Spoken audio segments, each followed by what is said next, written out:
장마를 시작으로 본격적인 여름 우기에 접어들고 있습니다. 최근에는 서울 강남역과 강화문 등이 물에 잠기는 등 대규모 도심 침수도 잇따르고 있는데요. 매년 반복되는 도심 침수의 원인과 대책에 대해 알아보겠습니다. YTN 사이언스 신경림 기자 나와 있습니다. 안녕하십니까? 네, 안녕하십니까? 네, 폭우만 오면 도심 일대가 물에 잠기는 일이 빈번히 발생하고 있습니다. 도대체 이유가 뭔가요? 네, 침수 원인에는 여러 가지가 있지만 네. 우선적으로 지형적인 요인을 들 수 있습니다. 예를 들어 강남역 일대는 인근 논현동보다 17m가량 낮은 분지형입니다. 사당역도 우면성과 관악산 빗물이 집중되면서 반복적인 침수 피해 지역입니다. 폭우에 많은 물이 한꺼번에 몰릴 수밖에 없는데 그 주변 반포천이 한꺼번에 몰리는 빗물을 처리하기에는 역부족입니다. 때문에 내리는 빗물을 모아 다른 하천으로 처리하는 하수관이 중요한데요.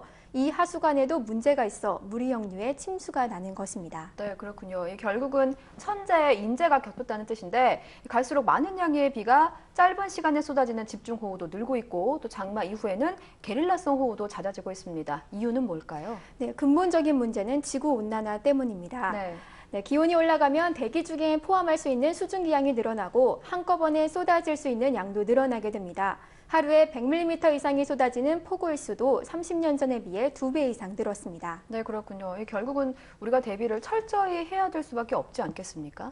네, 정부 조사 결과 최근 10년간 침수 사례의 66%가 도시 내 하수관의 배수 불량과 통수 능력 부족 등이 원인이었습니다. 네. 하수관 자체는 5년에서 10년 빈도 강우량에 대비하도록 되어 있는데요. 하지만 최근에는 100년에 한 번 올까 말까 한 큰 비가 쏟아지기 때문에 하수관 자체가 대응을 하지 못하는 부분이 있습니다. 네, 그렇다면 하수도의 용량도 이 침수의 원인이 된다는 건데 하수관을 처음 설계할 때부터 물이 이렇게 잘 흐르도록 만들면 되는 게 아니겠습니까? 전문가들도 잘 알고 있는 내용일 텐데 왜 개선되지 않는 건가요? 네, 우선 비용적인 문제가 큽니다. 과학적인 근거 없이 무조건 크게 만들 수는 없습니다. 네. 그런데 최근에는 예측을 벗어난 폭우가 잦아지고 있어 전문가들을 당혹스럽게 하고 있는데요. 여기에 도심 지하철이나 지하 이용시설 때문에 하수관거 모양도 불규칙하게 배치할 수밖에 없는 점도 침수의 원인이 될 수 있습니다. 네, 하수관이 노후되거나 또 잘못 설계될 경우 개량 작업에 들어가야 할 것 같은데요. 적절한 방안이 준비돼 있습니까? 네, 서울시는 도심 침수 문제를 하수관거 문제로 보고 개량 작업에 들어갔습니다. 또 환경공단에서는 전국적으로 6개의 지역을 선정해 지역별 침수 문제를 파악하고 해결 방안을 준비하고 있었는데요. 먼저 공사를 마친 광화문 사거리에서 청계천까지 하수관거에 들어가 상황을 살펴봤습니다. 광화문 사거리에서 청계천까지의 지하 하수관거. 일직선으로 돼 있지 않고 가다가 C자로 막히는 부분이 나옵니다. 수량이 적을 때는 문제가 없지만 큰 비가 내릴 경우 물길이 막혀 역류하게 됩니다. 2011년 광화문 침수와 지난해 청계천 침수의 원인입니다. 철길이 흘러가는데 그걸 관통하는 하수관로를 물어야 되는데 철길을 우회할 수도 없는 거고 그러다 보면 하수관로를 이제 역살폰 형태로 디귿자로 꺾어서 할 수밖에 없거든요.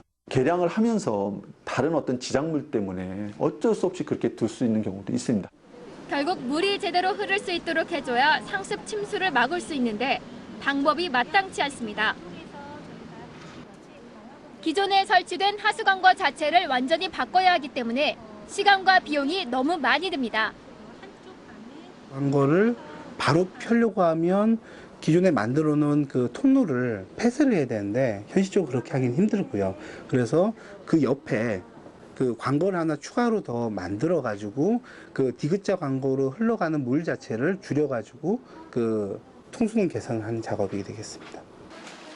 하나의 관을 3개로 나눠 한 번에 처리할 수 있는 물의 양을 늘려주는 겁니다.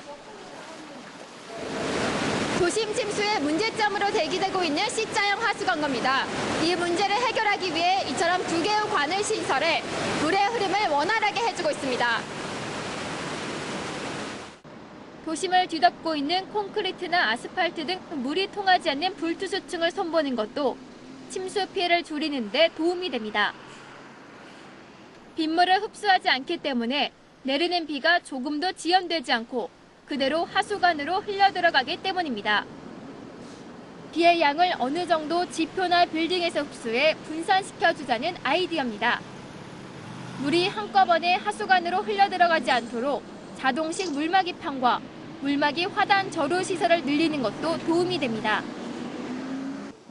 빌딩 옥상 녹화 사업도 생각 외로 큰 효과를 볼 수 있습니다. 서울에 있는 주요 빌딩이나 주택 옥상에 흙을 덮고 식물을 키우면 빗물 상당량을 잡아둘 수 있습니다. 상습 침수 지역에서는 건물의 구조를 달리하는 것도 방법이 될 수 있습니다. 침수 피해를 막기 위해서는 보시는 바와 같이 건물의 저층 높이를 올려놓는 겁니다.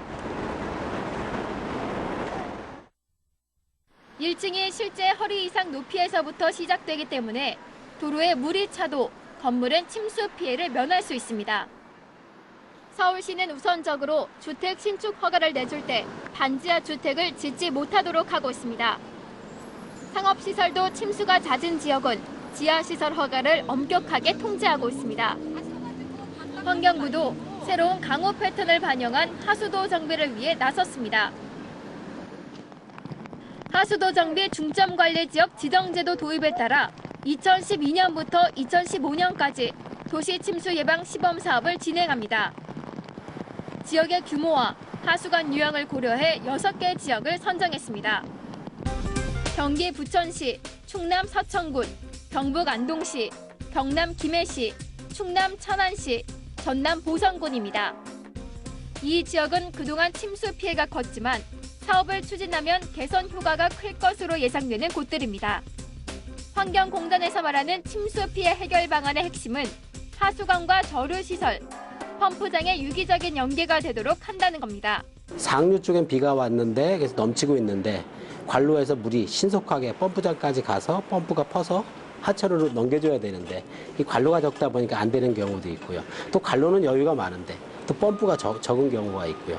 또 이제 저류시설까지 있는데 저류시설은 또 이제 그 어느 정도 크기가 이제 너무 작아서 또 안 되는 경우도 있고 그러면 결국은 요 세 가지를 동시에 설계를 해야 되는데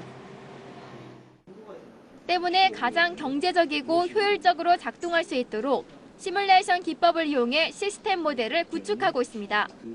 지역과 하수관 특성에 따라 초기 대응만 잘 하더라도 상당 부분 침수 피해를 줄일 수 있을 것으로 기대하고 있습니다. 하수관거의 수위가 비가 내리게 되면 급변하게 되는데요. 그래서 이제 순간적으로 물이 차올라 가지고 하수관거 용량을 넘치게 되면 침수 피해가 발생하게 됩니다.